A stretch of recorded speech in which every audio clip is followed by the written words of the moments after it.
Olá e bem-vindos. Já aconteceu passar horas a ler algo com a sensação de que está a absorver tudo para no dia seguinte? Nada. Pois bem, hoje vamos mergulhar na ciência da aprendizagem e descobrir um método prático que pode mesmo transformar a forma como o nosso cérebro aprende e, mais importante, memoriza. Esta é uma pergunta que quase toda a gente já se fez, não é? É uma frustração muito comum. A gente dedica horas a livros, a artigos e na altura parece que estamos a entender tudo. Mas, passado pouco tempo, a informação parece que simplesmente se evapora. E é uma sensação frustrante, parece mesmo uma perda de tempo. Mas a boa notícia é que, na maioria das vezes, o problema não é ter uma memória fraca. O problema é que quase ninguém nos ensinou como é que o nosso cérebro foi realmente desenhado para aprender. E o primeiro grande segredo para aprender melhor está aqui, em perceber que o nosso cérebro não tem apenas um, mas sim dois modos de funcionamento muito distintos. Pensem no modo focado como um feixe de laser. É super poderoso quando precisamos de nos concentrar num problema de matemática, por exemplo, ou seguir uma linha de código. Ele usa caminhos que já conhece. Por outro lado, o modo difuso é como uma lanterna. Não tem aquela intensidade num único ponto, mas ilumina uma área muito maior. É ele que nos permite ver o quadro geral e fazer aquelas ligações criativas e inesperadas entre ideias diferentes. E agora, qual é o perigo de usar só o modo focado? Bem, isso leva-nos a uma armadilha mental muito conhecida, o efeito Einsteining. É basicamente o que acontece quando o nosso cérebro se agarra à primeira solução que encontra e se recusa a alargá-la, bloqueando o acesso a outras ideias que podiam ser bem melhores. Este quebra-cabeças é o exemplo perfeito disto. Fazer um quadrado com 2 triângulos? Fácil. Mas quando o desafio passa a ser fazer um quadrado maior com 4 triângulos, o nosso modo focado tenta, à força, repetir o padrão anterior e, claro, falha. A solução certa exige um salto de pensamento, exige que a gente ative o modo difuso e pense de uma forma completamente diferente.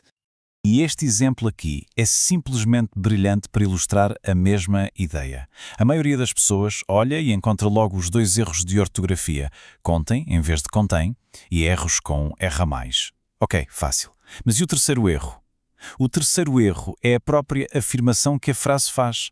Ela diz que tem 3 erros, mas na verdade só tem 2. Para perceber isto, é preciso sair do modo focado de procurar erros ortográficos e passar para o modo difuso, que analisa o significado do todo. Certo, agora vamos para a próxima peça-chave deste puzzle. Assim como temos 2 modos de pensar, também temos 2 sistemas de memória que são completamente diferentes. E não entender como eles funcionam é a razão pela qual estudar desalmadamente na véspera de um exame é tão ineficaz. A memória trabalha como um malabarista. É muito ágil, muito rápida, mas só consegue manter umas poucas bolas no ar ao mesmo tempo. É onde a informação está enquanto a estamos a usar ativamente. A memória de longo prazo, por outro lado, isso é como um armazém gigantesco. É para lá que vai o conhecimento que fica, aquele que podemos ir buscar mais tarde. E quão limitada é essa memória de trabalho? É aqui que a coisa fica surpreendente. A investigação mostra que, em média, ela só consegue reter cerca de 3 novas informações de cada vez. Pensem nisso. Não é à toa que tantas coisas vêm em grupos de 3. Luz, câmara, ação. Pai, Filho e Espírito Santo. O nosso cérebro gosta de agrupar as coisas em pequenos conjuntos. Portanto, o ponto crucial é este. Quando estamos a ler uma página e sentimos que estamos a perceber tudo, essa informação está apenas na nossa memória de trabalho, como malabarista. A aprendizagem a sério só acontece quando conseguimos pegar nessa informação e movê-la para o armazém. Então, a pergunta de 1 milhão de euros. Como é que se faz essa transferência de forma eficaz? Felizmente, existe um método, comprovado pela ciência, que nos ajuda a mover a informação para o armazém de forma permanente. Esta técnica chama-se repetição espaçada. E a ideia é o exato oposto de estudar tudo de uma vez. É revisitar a mesma informação em intervalos de tempo cada vez maiores. Gosto da analogia de construir uma parede. Cada sessão de estudo é como assentar uma nova fila de tijolos. E o sono?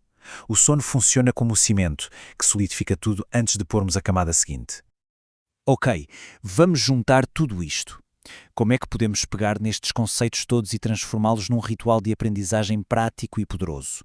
A proposta é um plano de ação de 3 passos simples que qualquer pessoa pode começar a usar ainda hoje. O ritual baseia-se em 3 pilares. Foco, para ter sessões de trabalho super concentradas, recuperação, para testar ativamente o conhecimento, e repetição, para fixar tudo na memória de longo prazo. Vamos ver cada um em detalhe.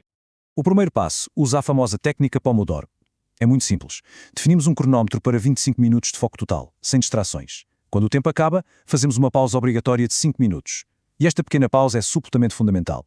É ela que permite ao cérebro relaxar e alternar do modo focado para o modo fuso, ajudando a consolidar o que acabamos de aprender. O segundo passo é a recuperação ativa. E olhem, este é talvez o passo mais importante de todos. Em vez de simplesmente reler as notas, o que nos dá uma falsa sensação de familiaridade, o desafio é testarmos ativamente, pegar num conceito e tentar explicá-lo com as nossas próprias palavras sem olhar para a fonte. É este esforço de puxar pela cabeça que constrói as ligações neurais fortes na nossa memória. E para terminar, uma última dica, uma espécie de nível avançado para quem não quer só aprender, mas quer mesmo dominar um assunto. A verdadeira mestria de um conceito raramente vem de uma única fonte. Ela nasce quando exploramos essa mesma ideia através de múltiplas perspectivas. Cada livro, cada vídeo, cada professor explica as coisas com analogias e exemplos ligeiramente diferentes. Por isso, para dominar mesmo uma ideia, o truque é procurá-la em diferentes sítios. Ver um vídeo sobre o tema, ler um artigo de outro autor, ver como outros livros explicam a mesma coisa. Cada nova explicação que encontramos adiciona uma nova camada de entendimento e constrói uma rede de conhecimento muito mais forte e flexível no nosso armazém da memória. E com isto terminamos. A questão que fica agora não é apenas o que se aprendeu, mas sim o que vamos fazer com isto. Fica o desafio. Escolha uma ideia, um conceito que queira mesmo aprender e aplique este processo durante esta semana. Porque a verdadeira mudança não vem do conhecimento que acumulamos, mas da sua aplicação.